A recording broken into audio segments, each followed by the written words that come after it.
Neiman, congratulations on the win, man. Talk to me about that performance, going out there and beating a legend like John Fitch, somebody you grew up watching, in his final fight. I think this is one of the biggest wins of my career. You know, John Fitch is one of the best welterweights of all time. If you like it or not, he is. You know, he beat everybody, every welterweight you can imagine. He only lost to champions. You know, so he's a really tough guy. The first submission that I had on him, his knee popped, he screamed, and he didn't tap out. Second submission that was very close, he defended well. So it was a great fight. I'm really happy. It's been a year I don't fight, you know, so it took me a little while to get in fight mode, but I'm very happy.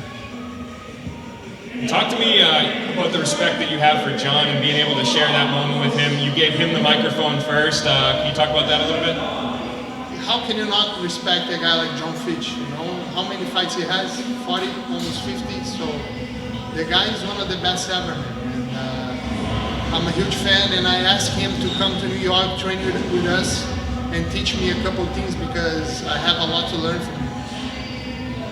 With that win, I mean, where do you think it puts you in the division? Do you feel like you're right at the top? Like, you know, do you think a title shot could come, or do you think you have to fight again? In my opinion, he was a #1 contender. You know, he had a draw against the other champion, which he should have won. So that puts me in #1 spot for sure. If the belt is not the next fight, then I fight anyone that is at the top. Neiman, we've talked about in the past, you used Eric B. and Rakim and you won. And the last fight you didn't use it. You used it today. Can we officially say Eric B. and Rakim don't sweat the technique from now on? Hey, we talked about this before. Yes.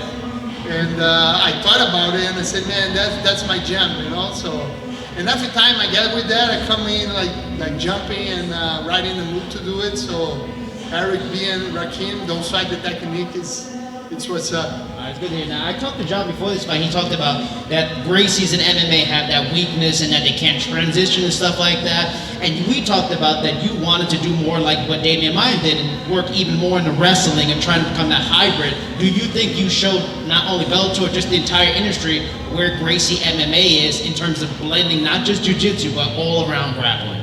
I think I'm the one in my family that's been showing that for years, you know, so I can do everything. I can strike, I can take down, and I'm really happy with my performance, man. I can't wait for my next fight. I want to fight again soon. I want to fight this year, so everybody at Bellator, please get me the next fight soon. So Lima is fighting next month. Maybe we can do it in December, you know? If he comes down, if he comes back down to welterweight. Congratulations on the win, Neiman. I gotta ask, it looked like it was both a heel hook and a knee bar. Was it kind of like a little bit of both? Because it looked like you were going for it was a knee bar as well, or was it just a full-on heel hook? It's a hybrid move, you know?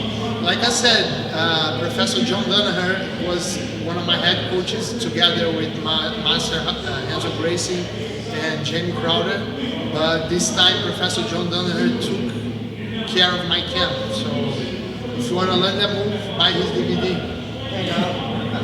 For real, you guys are laughing.